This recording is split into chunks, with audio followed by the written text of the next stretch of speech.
اللہ السمیع العلیم العظیم الحفیظ بوجہ الکریم وسلطانہ القدیم من الرجس الخبیث المخبث الشیطان اللعین الرجیم وقبیلہ ونفخہ ونفثہ وہمزہ بسم اللہ الرحمن الرحیم۔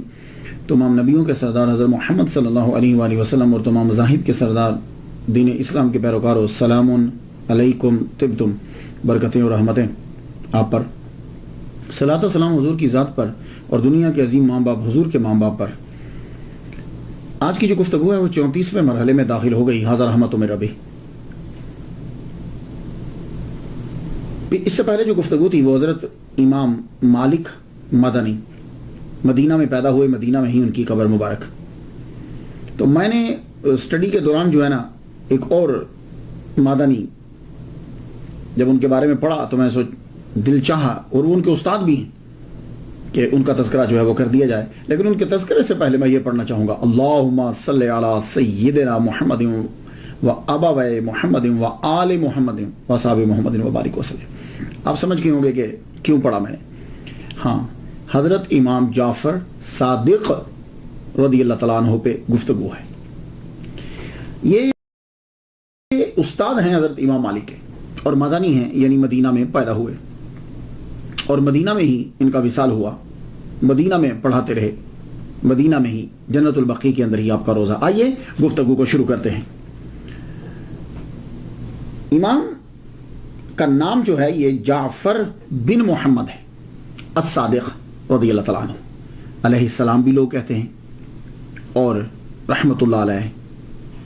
میں ایک دفعہ پہلے بھی عرض کر چکا ہوں، اب بھی کر جاؤں، لوگوں کی آسانی کے لیے کہ جو لوگ بہت تاریخ کا مطالعہ نہیں رکھتے ان کے لیے لفظوں کے ساتھ کچھ لفظ لگا دیے جاتے ہیں تاکہ معلوم ہو جائے کہ یہ ہستی کون ہے۔ انبیاء کے ساتھ علیہ السلام لگایا جاتا ہے، فوراً پتہ چل جاتا ہے یہ نبی ہے۔ حضور کے ساتھ صلی اللہ علیہ وسلم آتا ہے۔ اسی طرح جو صحابہ کرام ہیں ان کے ساتھ رضی اللہ تعالیٰ عنہ لکھ دیا جاتا ہے کہ فوراً پڑھنے والا سمجھ جائے کہ یہ صحابی ہیں، اور جو ان کے بعد جتنے ہیں وہ سب رحمت اللہ علیہ، پتہ چل جائے کہ یہ صحابی نہیں ہے۔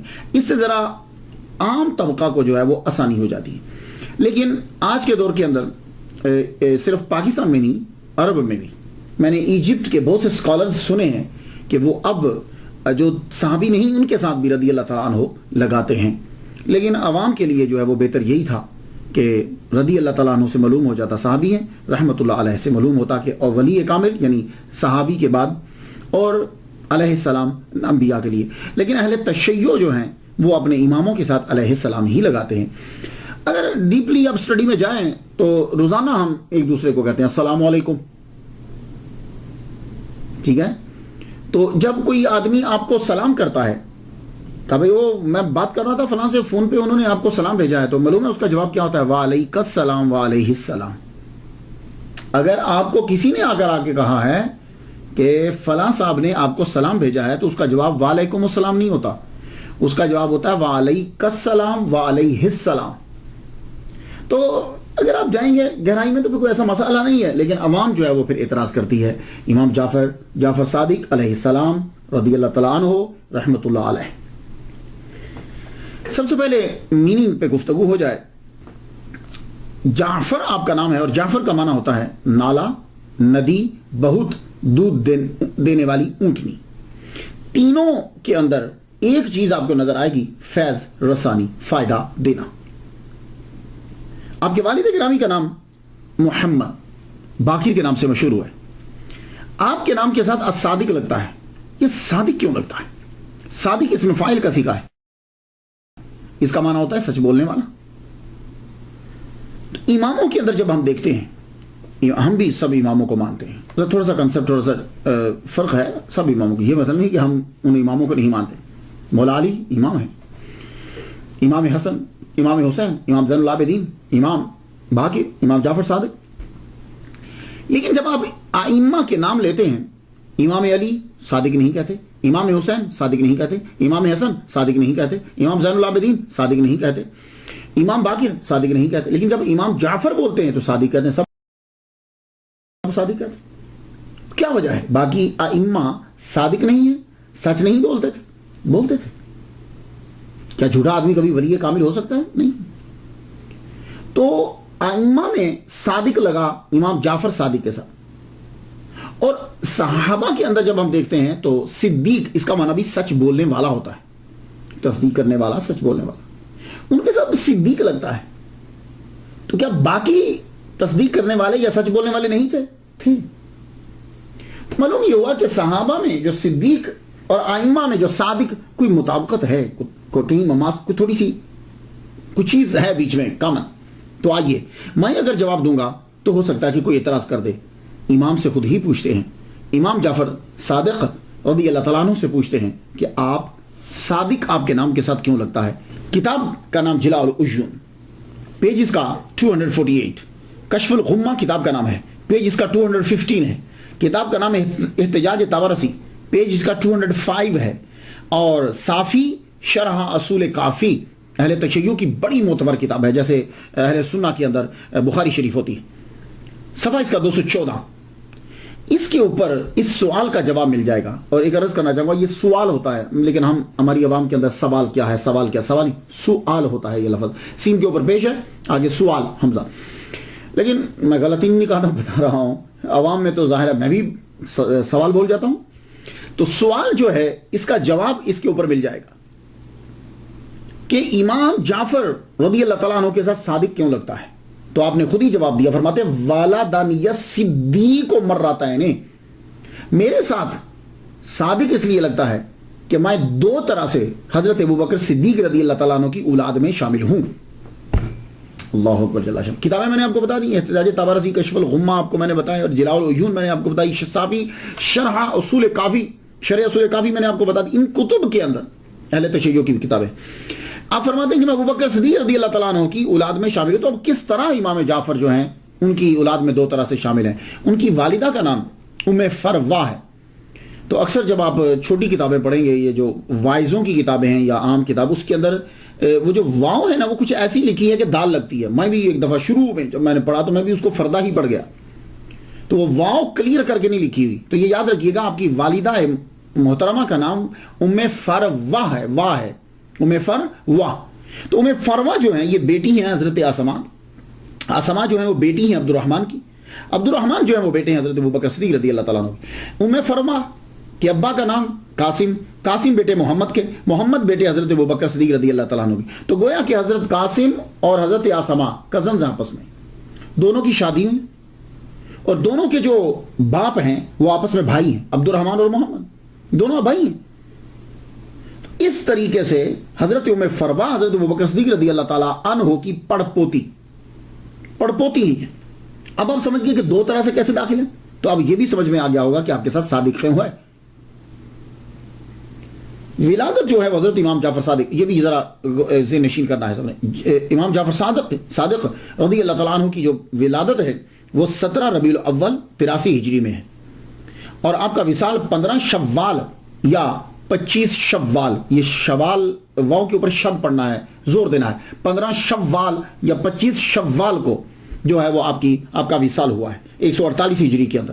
تو ٹوٹل گویا کہ زندگی آپ نے 65 بہاریں جو ہیں وہ زمین کے اوپر گزاری، 65 سال آپ نے زندگی گزاری زمین کے اوپر. تو یہاں دو چیزیں نوٹ کیجئے، ولادت ربیع الاول میں، وصال شوال میں. تو گویا کہ دونوں چیزیں ہوتی ہیں، ولی کامل کی یا پیدائش ہوتی ہے یا اس کا وصال ہوتا ہے. تو دونوں میں سے کوئی چیز بھی رجب کے اندر نہیں ہے. تو 22 رجب کے اندر مرجب میں جو کنڈے کیے جاتے ہیں، اب نہ ان کی پیدائش ہے نہ ان کا وصال ہے. تو ایک دن ایسے ہی ذہن میں اٹھا کہ یا تو ہم پیدائش پہ کرتے ہیں یا وصال پہ کرتے ہیں، تو یہ امام جعفر صادق کے کنڈے کیا ہیں؟ تو میں نے پھر ایک صاحب یہاں حر شبیری صاحب ہوتے ہیں، وہ تھے نہیں، تو ان کا ایک دوست کینیڈا میں ہوتے ہیں، وہ اہل تشیع کے بڑے عالم ہیں. میں نے ان سے فون کر کے پوچھا کہ یہ کنڈے جو رجب کے اندر آپ امام جعفر صادق کا کوئی تعلق ہے؟ کہنے لگے امام جعفر صادق رضی اللہ تعالیٰ عنہ کا رجب کے ساتھ کوئی تعلق نہیں ہے. ویسے آپ نہ کہیں جی رجب مولا علی پیدا ہوئے یا نہیں، ویسے ان کا ذاتی پرسنل کیا ہے؟ تو پرسنل نہ پیدائش نہ وہ.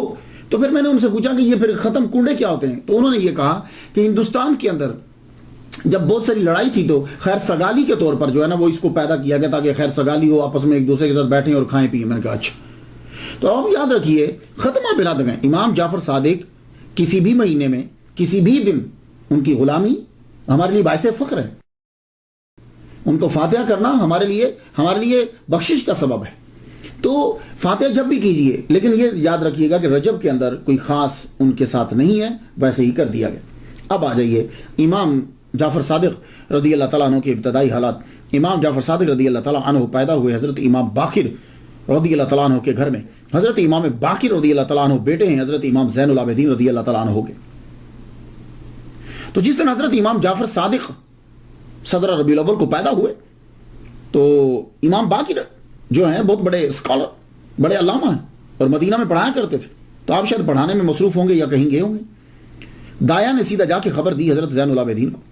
زین العابدین بیٹے ہیں حضرت امام حسین کے، کربلا کے اندر یہ شریک دادا چلتے ہوئے آئے، تیزی سے چلتے ہوئے آئے۔ گھر میں جب پہنچے بیٹے کو لیا، دایا جس نے خوشخبری دی تھی دیکھا تو اس کے جیب میں صرف 5 دینار تھے۔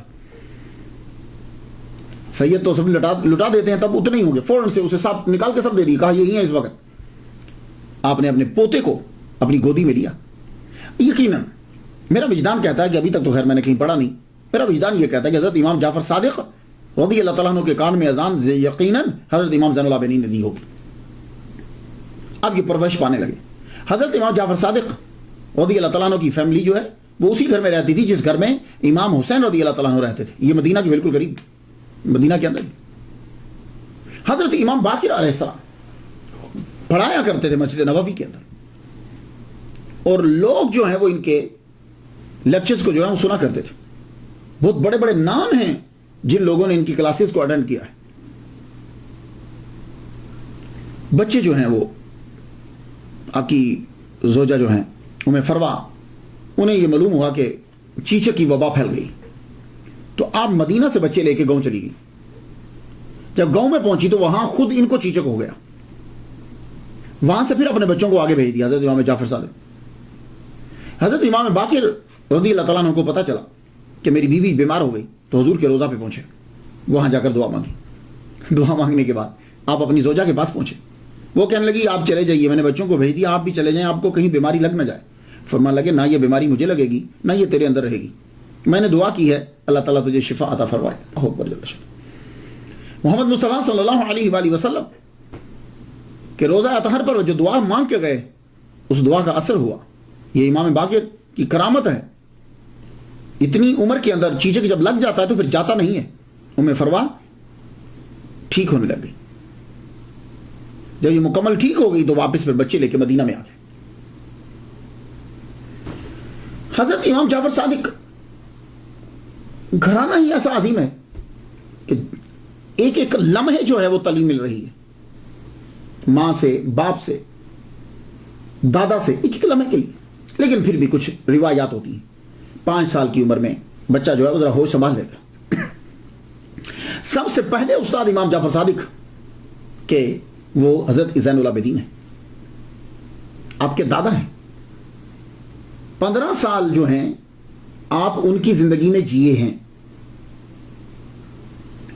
جب 15 سال کے حضرت امام جعفر صادق ہوئے تو زین العابدین دنیا سے رخصت ہو گئے۔ تو 15 میں سے اگر 5 سال بچپن کے نکال دیجئے تو باقی 10 سال تو اپنے دادا سے پڑھا۔ تو حضرت زین العابدین سے روحانیت ملی۔ زین العابدین ان کا نام بتاتا ہے کہ عبادت کرنے والوں کے لیے زینت ہے، اور اس کے علاوہ تعلیم بھی لی۔ بچے کی جو آغاز ہوتا ہے نا اس میں علم کی کم اور ادب کی زیادہ ضرورت ہوتی ہے، یہ پھر یاد رکھیے۔ اسی لیے جب آپ پڑھا رہے ہوں بچے کو، کہیں بھیج رہے ہوں، تو بچے کی ادب پر، ادب سمجھتے ہیں ہم صرف ادب اسی کو سمجھتے ہیں السلام علیکم، نہیں، ادب مینز ہوتا ہے تمام اخلاق، مینرز، ایٹیٹیوڈ، اس کا رویہ، اٹھنا بیٹھنا، بات کرنا، کھانا پینا، یہ ساری چیزوں پہ غور کرنا ہوتا ہے۔ اور اس کے اندر یہ جو چیزیں ہیں یہ بڑی ضروری ہوتی ہے، یہ بچے کو ابتدا میں ہی سکھانا ہوتی ہے۔ ہم سمجھتے ہیں بڑا ہو کے سیکھ لے گا، تو اس کا مطلب ہے کہ بڑا ہونے تک بیچ کی ساری زندگی بدتمیزانہ ہی گزارنی، نہیں، بچے پہ فوراً پکڑ لیجیے اسے۔ اب آپ اپنے دادا سے کیا سیکھ رہے ہیں؟ آپ سمجھتے ہیں کہ حضرت زین العابدین صرف نمازیں پڑھتے تھے؟ نہیں، آپ نے 1300 سال قبل ایک ٹاپ کا رسالہ لکھا، صحیفہ سجادیہ بھی ہے اور رسالۃ الحقوق بھی ہے۔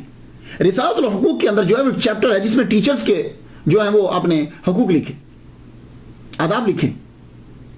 میں چند آپ کی نظر کر دوں، آپ اپنے پوتے کو پڑھا رہے ہیں کہ استاد کے آداب کیا ہوتے ہیں۔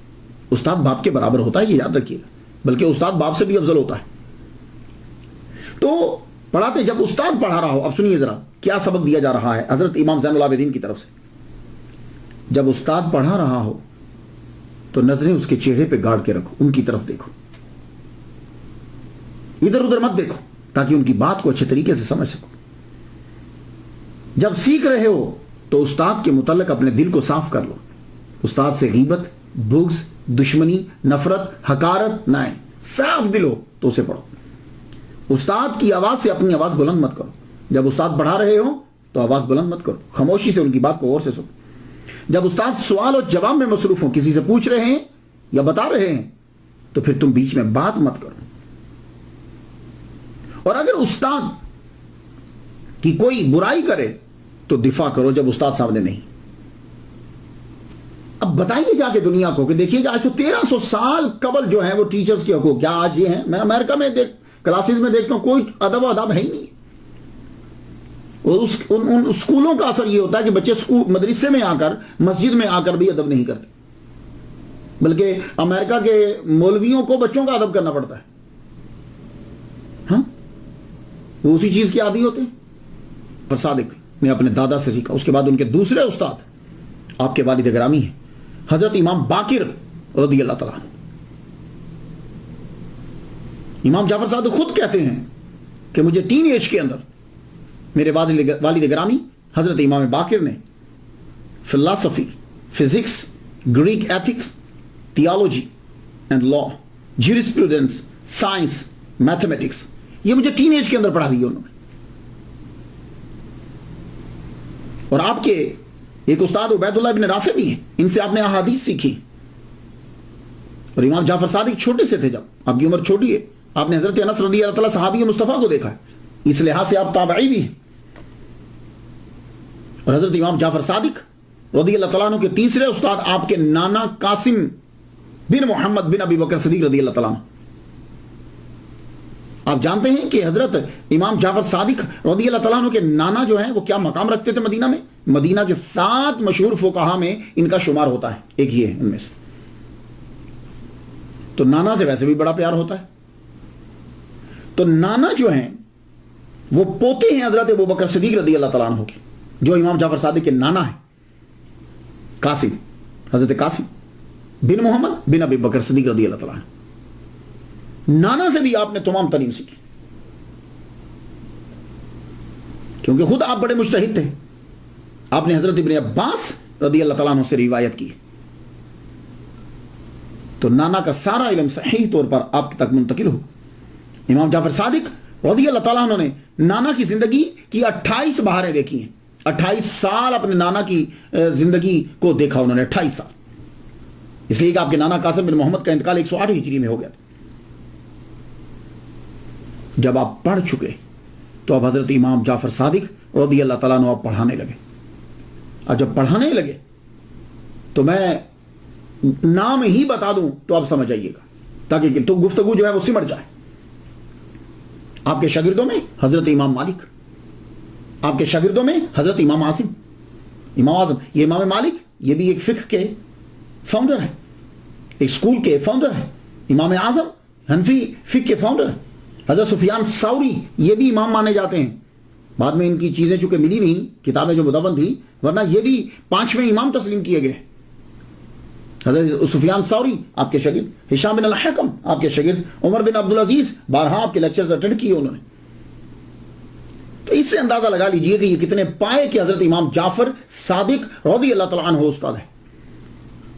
حضرت امام مالک آپ کے جو شاگرد ہیں یہ بتاتے ہیں کہ میں جب بھی ملنے کے لیے جاتا تو میرے استاد محترم حضرت امام جعفر صادق رضی اللہ تعالیٰ عنہ آپ نے اپنے 24 گھنٹے کو ڈیوائیڈ کیا ہوا تھا, تقسیم کیا تھا. پڑھاتے تھے, تدریس, جب ٹائم بچتا روزے میں تو خیر رہتے ہی تھے, دن میں نماز میں ہوتے, قرآن کی تلاوت میں رہتے. اور جب کبھی کوئی آ جاتا تو چہرے پہ مسکراہٹ ہوتی. اور اگر کوئی دین کا عالم آ جاتا کہ جس نے دین سیکھا ہے تو آپ اپنی جگہ سے اٹھ جاتے اور اسے جگہ دیتے. یہ قدر ہونا ضروری ہے معاشرے کے اندر. پیر کرم شاہ صاحب نام سنا آپ نے؟ پیر کرم, میں ان کے صاحبزادگان سے تو ملا ہوں, سب سے مل چکا ہوں, کئی دفعہ جلسہ ان کے ساتھ تقریریں کر چکا ہوں جب پاکستان میں تھا, یہاں بھی کی ہیں. امین الحسن شاہ صاحب تشریف لائے تھے. پیر کرم شاہ صاحب کے بارے میں نے ان کے شاگردوں سے سنا, اور آپ کا یہ طریقہ تھا کوئی بھی آ جاتا, چھوٹا سا کوئی مسجد کا عام خطیب بھی ہے, تو آپ اس کا احترام کرتے, اور جب وہ جاتا تو آپ اٹھ کے باہر تک چھوڑنے کے لیے جاتے. کیا اس سے کوئی فرق پڑتا ہے؟ نہیں, کوئی فرق نہیں پڑتا. جب آپ دوسرے کی عزت کریں گے آپ کی عزت بڑھے گی. لیکن آج کل آپ چلے جائیے, سارے مولوی بیٹھے ہوئے ہوں گے, دوسرے کی عزت ہی نہیں کریں گے, کسی کا نام لینا گوارا نہیں کریں گے.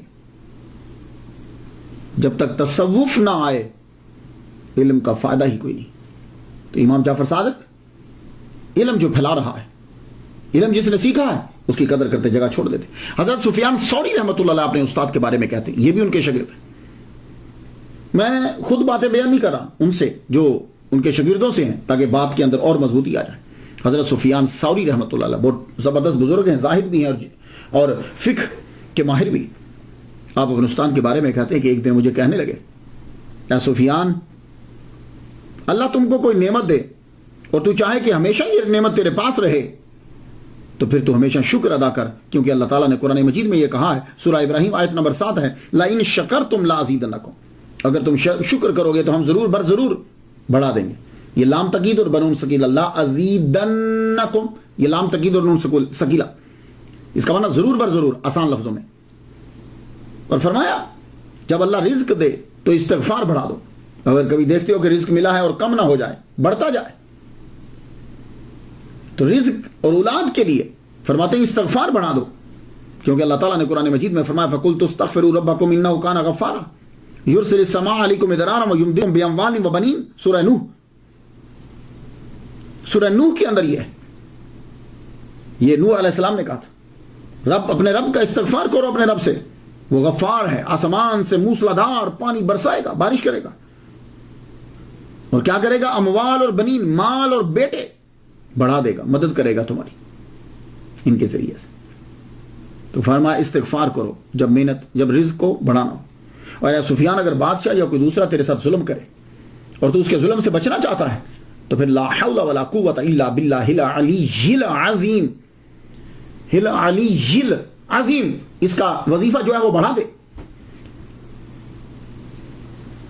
یہ خوشی کی چابی ہے اور جنت کے خزانوں میں سے ایک خزانہ ہے. تو آپ لوگ بھی سب یاد رکھیے, یہ 3 چیزیں جو ہیں لازمی کر لیجئے دن کے وظیفے کے اندر, جتنے لوگ مجھے سن رہے ہیں. آپ پھر دیکھیے کتنی تبدیلی آتی ہے آپ کی لائف کے اندر. ایک اس کا طریقہ بتاتا ہوں, پورے 24 گھنٹے کے اندر کوئی ایک نماز, جس کے بعد نفل پڑھے جا سکتے ہیں, اس کے بعد 2 نفل شکرانے کے رکھ دیجئے کہ یہ مالک تیری ساری نعمتیں میں نہ گن سکتا ہوں نہ میں سمجھ سکتا ہوں, سب کا شکر ادا کرتا ہوں, قبول کر. 2 نفل شکرانے کے, لئن شکرتم لازیدنکم. اس کے بعد استغفار, اس کی ایک تسبیح جو ہے وہ صبح یا شام آپ پکڑ لیجئے, سبحان اللہ و بحمدہ, سبحان اللہ العظیم, استغفر اللہ, بہت اچھی.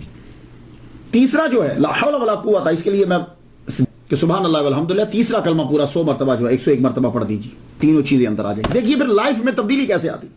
آپ کے ایک شاگرد امام اعظم ابو حنیفہ, جن کے ہم مقلد ہیں, تقلید کرتے ہیں جن کی فقہ کے اندر, امام اعظم نے یہ فرمایا ہے لولا السنتان لہلک النعمان, اگر 2 سال نہ ہوتے جو میں نے حضرت امام جعفر صادق کے ساتھ گزارے ہیں تو نعمان جو ہے وہ ہلاک ہو جاتا.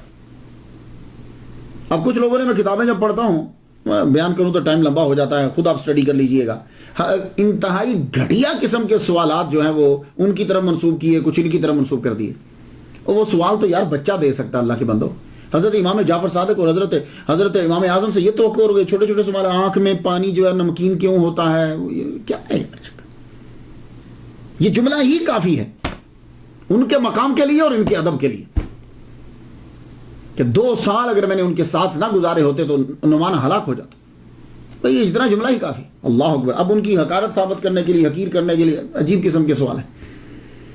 حضرت باجزید بستامی بھی ان کے شاگرد ہیں, حضرت امام جعفر صادق رضی اللہ تعالیٰ عنہ کے.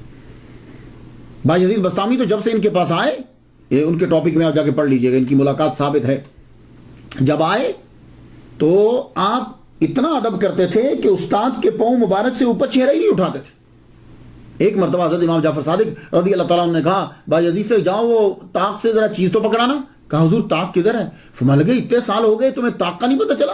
کہنے لگے حضور میں جب سے آیا ہوں میں نے کبھی آپ کے پاؤں مبارک سے اپنی نظریں اٹھا کے اوپر نہیں دیکھی. انہوں نے فرمایا جاؤ باجزید تیرا کام پورا ہو گیا, اب جاؤ جا کے تبلیغ کرو, تو تم مکمل ہو گیا کام, تو بایزید بستامی بھی ان کے شاگرد. تو بس شاگردوں سے اندازہ لگا لیجئے کہ استاد کا مقام کیا ہے.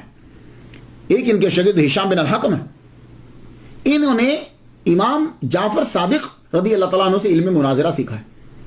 تو امام جعفر صادق علم مناظرہ کے اندر بھی ٹاپ کے تھے. اس کی ایک مثال دے دیتا ہوں. ہشام سے کسی نے آ کر پوچھا تم خدا پہ یقین رکھتے ہو؟ کہاں تمہارا خدا ہے؟ کہاں. تو کہا کیا تمہارا خدا جو ہے وہ اس انڈے میں، وہ انڈا تو اس انڈے کے اندر بغیر اس انڈے کو بڑا کیے، بڑا نہ کرے، وہ ساری کائنات زمین و آسمان اس کے اندر ڈال سکتا ہے، فکس کر سکتا ہے؟ آپ تب پڑھ رہے تھے. حضرت امام جعفر صادق رضی اللہ تعالیٰ عنہ کے پاس پہنچے. شام ہو چکی تب، سورج ڈوب گیا تھا. سوال پوچھے، آپ نے فرمایا آرام کرو، صبح جواب دیں گے جب سورج نکل آئے گا. رات سوئے، صبح سورج نکلا، گئے. امام نے فرمایا جاؤ ہمارے گھر کی چھت پہ ذرا جانا، چھت پہ چاروں طرف دیکھنا اور جو نظر آئے یاد رکھنا. اوپر گئے ہشام بن الحکم، چاروں طرف دیکھا، نیچے آ گئے. آپ نے فرمایا کیا دیکھا؟ کہا حضور میں نے اونٹ دیکھا، پہاڑ دیکھے، میدان دیکھا، جانور دیکھے، میں نے مواشی دیکھے، جس کو مویشی کہتے ہیں، مواشی دیکھے، میں نے انسان دیکھے، مکانات دیکھے، درخت دیکھے. فرمانے لگے تو کس شے کے ساتھ دیکھے؟ کہا حضور آنکھ کے ساتھ. کہا پوری آنکھ کے ساتھ؟ کہا نہیں حضور یہ آنکھ کے اندر جو ہے نا وہ چھوٹا سا نقطہ وہ دیکھتا ہے. فرمانے لگے یہ اونٹ تم نے اس سے دیکھا؟ فرمایا تیرا جواب آ گیا اسی بات کے اندر. آنکھ کے اندر چھوٹا سا نقطہ ہے، یہ یاد رکھیے گا. تو فرمانے لگے کہ اللہ تعالیٰ نے یہ پیدا کی ہے آنکھ، اور اونٹ بھی اس کے اندر آیا، پہاڑ بھی اس کے اندر آئے، زمین بھی اس کے اندر آئی، مکانات بھی اس کے اندر آئے، درخت بھی اس کے اندر آئے. تو جو کائنات کا مالک اس آنکھ کے چھوٹے سے نقطے میں بغیر اس کو بڑا کیے اس چیز کو اس کے اندر بند کر سکتا ہے، تو وہ رب قادر ہے اس بات کے اوپر کہ انڈے کو بڑا کیے بنا زمین و آسمان اس کے اندر جو ہے فکس کر دے. سبحان اللہ، کیا کہنے. تو امام جو کے ایک اور شاگرد دنیا کے اندر بڑے مشہور ہوئے، جابر بن حیان. جابر بن حیان جو ہیں یہ ایک نابغہ روزگار ہستی ہے. Astronomer, astrologer, engineer, geographer, philosopher, physicist, pharmacist, physician, chemist, alchemist. اور جب بھی کبھی گفتگو ہوتی تو امام جعفر صادق کا نام ضرور لیتے. کہتے یہ چیز میرے استاد امام جعفر صادق نے مجھے سکھائی. جب کیلشیم کا ذکر ہوتا، جس کو کیلشیم کہتے ہیں ہم اپنی کیلشیم کا ذکر کرتے، جب ایویپوریشن کا ذکر کرتے، اور جب کرسٹلائزیشن کا ذکر ہوتا، فرماتے کہ یہ سب چیزیں میں نے اپنے امام جعفر صادق رضی اللہ تعالیٰ عنہ سے سیکھی. تو یہ میں نے آپ کو چند چیزیں بتائیں کہ اس سے اندازہ لگا لیجیے کہ حضرت امام جعفر صادق رضی اللہ تعالیٰ عنہ کتنے قابل ہیں کہ دنیا کے عظیم لوگ ان سے علم سیکھنے کے لیے آ رہے ہیں. ان کی علمیت کا اعتراف صرف ہم نے نہیں کیا، مغرب میں کیا. ایٹن کولبرگ، یہ پروفیسر ڈاکٹر جو ہے یہ کولبرگ تل اویو میں 1943 کے اندر یہ پیدا ہوا ہے. 1972 میں تدریس اس نے شروع کی ہیبرو یونیورسٹی کے اندر. 4 سال بعد اس کی ترقی ہو گئی. 1 سال اس نے امریکہ میں بھی پڑھایا ہے. اس کی بہت سی تحقیقات ہیں کہ جس کا ترجمہ جو ہے وہ پرشین کے اندر بھی ہوا، ترکش میں بھی ہوا، اور عربی کے اندر بھی ہوا. اس نے حضرت امام جعفر صادق رضی اللہ تعالیٰ عنہ کے بارے میں یہ جملہ کہا ہے کہ انہوں نے 400 ایسے شاگرد تیار کیے کہ جنہوں نے دنیا کے اندر علم کو جو ہے وہ پھیلایا. ویسے تو بہت سے لوگ پڑھتے تھے لیکن 400 علمی سپوت دنیا کو دیے. اور فرانس کا ایک آدمی ہے کہ اس نے ریسرچ کر کے پی ایچ ڈی کی ڈگری دی حضرت امام جعفر صادق کے اوپر، اور اس نے یہ ثابت کیا. ٹاپک جانتے اس کی پی ایچ ڈی کے مقالہ کا ٹاپک کیا تھا؟ موضوع یہ تھا Jafar Sadiq as a great Muslim scientist and philosopher. امام جعفر صادق کی طرز زندگی کیسی، یہ ہمیں دیکھنا ہوتا ہے کہ یہ عظیم لوگ زندگی کیسے گزارتے. ان کے بارے میں، ان کے کردار پہ کیا لفظ شیئر کروں گا. بس یہ چاہتا ہوں کہ ذرا لفظ بلند ہو جائیں، بس ان کے کردار کو اپنا لیں، ورنہ گفتگو کرنے کی ضرورت ہے. اتنا ہی کافی ہے کہ امام باقر کے بیٹے ہیں، زین العابدین کے پوتے. سید سخی ضرور ہوتا ہے، یہ اس کی خاص علامت ہوتی ہے. سید کو یوز نہیں ہوتا، یہ یاد رکھیے. حضرت امام جعفر صادق رضی اللہ تعالیٰ عنہ مسجد نبوی کے اندر عبادت کر رہے ہیں. ایک آدمی جو ہے وہ سویا ہوا تھا، مسافر تھا، کہیں سے آیا ہوگا. تو آپ کو معلوم ہے کہ جب کوئی آدمی سفر پہ جاتا ہے نا تو وہ اپنی قیمتی چیز سب سے نیچے رکھتا ہے. اوپر نہیں رکھتا, سب سے نیچے, سامان میں سب سے نیچے رکھتا. اس کی 1000 دینار کی تھیلی تھی, مسجد نبوی میں جب لیٹا تو اس نے وہ سب سے نیچے رکھ دی. اب رات کو کہیں اٹھا, پتہ نہیں کیا خیال آیا, اسے تلاش کرنے لگا تو نہیں ملی. آدمی سوتے ہوئے اپنی قیمتی چیز کو دیکھتا رہتا, نہیں ملی. بس اس نے ایک دم سے چلو جی گم ہو گئی. نظر پڑی تو ایک بندہ بھی بیٹھا ہل رہا تھا, عبادت کر رہا تھا, اسی نے چرائی. کہنے لگا او, اب وہ جانتا تو ہے نہیں. کہنے لگا آپ نے میری تھیلی چرائی ہے؟ تو مان لگے تھیلی میں تھا کیا؟ کہنے لگا 1000 دینار. اور فرمایا اچھا. ہاتھ اس کا پکڑا اور باہر لے گئے.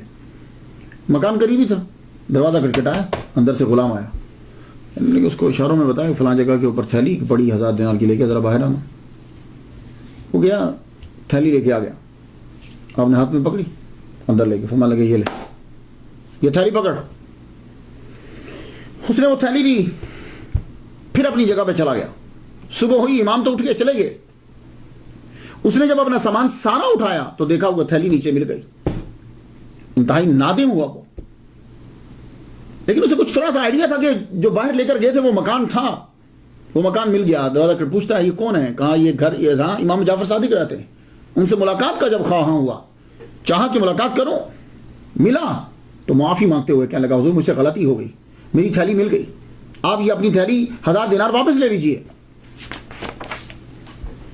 امام جعفر صادق کا معلوم ہے جملہ کیا تھا اس وقت؟ فرمانے لگے ہم دے کر واپس نہیں لیتے. جاؤ, تیری تھیلی اگر مل گئی ہے تو یہ 1000 دینار, اور 1000 دینار, دینار سونے کا ہوتا ہے, 1000 دینار, جاؤ لے جاؤ. آپ کی آمدن کا ذریعہ کیا تھا؟ میں تو کہتا ہوں کہ اللہ تعالیٰ تمام علماء اکرام جتنے بھی مساجد کے ائمہ ہیں, اللہ تعالیٰ ان کو اپنا کاروبار دے ایسا کہ جس میں محنت بھی نہ کرنی پڑے لیکن ان کا خرچہ جو ہے وہ چلتا رہے, آمین. آپ کی آمدن کا ذریعہ کیا تھا؟ تجارت. کچھ پیسے آپ نے انویسٹ کیے ہوئے تھے, اس سے آپ کو کچھ آمدن ہوتی. ایک. دوسرا, باغات, یعنی کھیتی باڑی کر لیتے تھے, اب جو مدینہ شریف میں اگتا تھا. اور بعض اوقات تو خود جو ہیں وہ چلے جاتے, خود زمین کھودتے, خود ان کے ساتھ کام کرتے. کہا حضور آپ کیوں کرتے ہیں؟ فرمانے لگے نہیں, پسینہ آتا ہے, محنت ہوتی ہے, احساس ہوتا ہے کہ دوسرے جو لوگ کام کرتے ہیں وہ کیسے کرتے ہیں. امام جعفر صادق رضی اللہ تعالیٰ عنہ کی چین جو ہے, سند جو ہے, سب سے پاورفل سند ہے. اور اس سند کو کبھی کبھی پڑھ لیا کرے. میں نے جب بھی پڑھا ہے رب نے مجھ پہ بڑا کرم کیا. وہ چین, پاورفل چین. چین سمجھتے ہیں جب حدیث بیان کی جاتی, حضرت امام جعفر صادق بیان کرتے ہیں اپنے ابا امام باقر علیہ السلام سے. امام باقر جو ہے وہ بیان کرتے ہیں اپنے والد گرامی حضرت زین العابدین سے. حضرت زین العابدین جو ہے وہ بیان کرتے ہیں اپنے والد گرامی حضرت امام حسین رضی اللہ تعالیٰ عنہ سے. حضرت امام حسین رضی اللہ تعالیٰ عنہ بیان کرتے ہیں حضرت مولا علی شیر خدا اپنے والد سے. مولا علی شیر خدا بیان کرتے ہیں اپنے نبی, اپنے آقا, اپنے مولا محمد مصطفیٰ صلی اللہ علیہ وسلم سے. اس سے پاورفل چین نہیں ہے. من قال لا الہ الا اللہ فدخل الجنہ, کہ جس نے لا الہ الا اللہ کہا پورا, یعنی محمد, وہ جنت میں داخل. بہت پاورفل چین ہے. کوئی بیمار ہو جائے نا تو اس کے کان میں ضرور پڑا کریں اسے. اب جس نے دنیا میں آنا ہے وہ آخر چلا بھی جائے گا. عباسی خلفاء اور امیہ کو, یہ دونوں جو تھے نا, یعنی جو سفیان کی اولاد میں سے ہیں, امیر معاویہ اور آگے ان کے بچے, اور جو حضرت عباس کی اولاد میں سے, ان دونوں کے بچوں کو بی بی فاطمہ کے بچوں سے ڈر ہی رہا ہے, اور یہ ظلم کرتے ہی رہے ہیں بی بی فاطمہ کے بچوں کے اوپر. اسی لیے آپ کو ہندوستان اور ان سائڈ پہ سید نظر آتے ہیں, حالانکہ سید تو عربی تھے, سید تو نہیں نا بنگالی اور پنجابی اور انگلش بولتے. تو یہ سید انڈیا میں آپ کو کیوں نظر آتے ہیں؟ ایران سائڈ, انڈیا, بنگلہ دیش, ادھر کیوں نظر؟ وہی وجہ یہ تھی, یہ لوگ چن چن کے سیدوں کو مارتے تھے,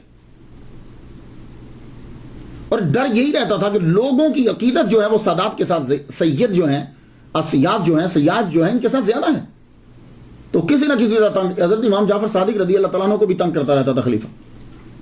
آپ فرماتے بھائی میں سیاست میں دلچسپی نہیں لیتا, تم پریشان نہ ہو, میں کبھی کسی کا ساتھ نہیں دوں گا, تم حکومت کرو, ہمیں چاہیے ہی نہیں. لیکن پھر بھی ان کو ڈر رہتا تھا. تو عباسی خلیفہ نے کیا کیا؟ آپ کو جو ہے وہ انگور کے اندر, کہتے ایک روایت, انگور کے اندر جو ہے وہ زہر ملا کے کھلا دی. آپ دنیا سے تشریف لے گئے 15 شوال, اور بعض نے کہا کہ 25 شوال کو 148 ہجری کو آپ کا وصال ہوا. آپ کا جنازہ آپ کے صاحبزادے موسیٰ کاظم, امام موسیٰ کاظم علیہ السلام نے پڑھائی, اور آپ کی قبر جو ہے وہ جنت البقیع میں, جنت البقیع میں حضرت عباس کی قبر بھی اسی جگہ پہ جو آپ کے چچا ہے, امام حسن اور زین العابدین, امام باقر اور امام جعفر صادق. یہ ذرا واچ کیجیے.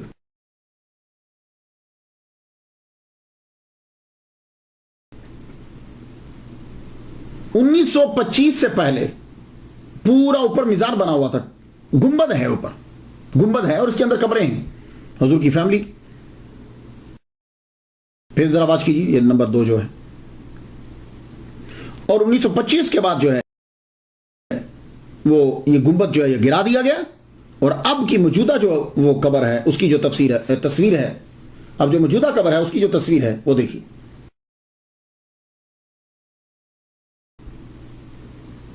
اب اس کے اوپر جو ہے وہ کچھ نہیں, لیکن قبر اب بھی ہے. حضرت امام جعفر صادق رضی اللہ تعالیٰ عنہ, آپ کا جو ہے وہ روزہ اطہر جو ہے وہ جنت البقی میں, مدینہ شریف میں, مسجد نبی کے قریب. اللہ تعالیٰ کروڑوں اور رحمتیں ان پر نازل فرمائے, اور ان کے صدقے سے اللہ تعالیٰ ہم پر بھی رحمت نازل فرمائے. میں تو ان کے لیے فاتحہ پڑھ چکا, آپ بھی ضرور فاتحہ پڑھ دیجیے گا. اجازت دیجیے. وآخر دعوانا الحمدللہ رب العالمین.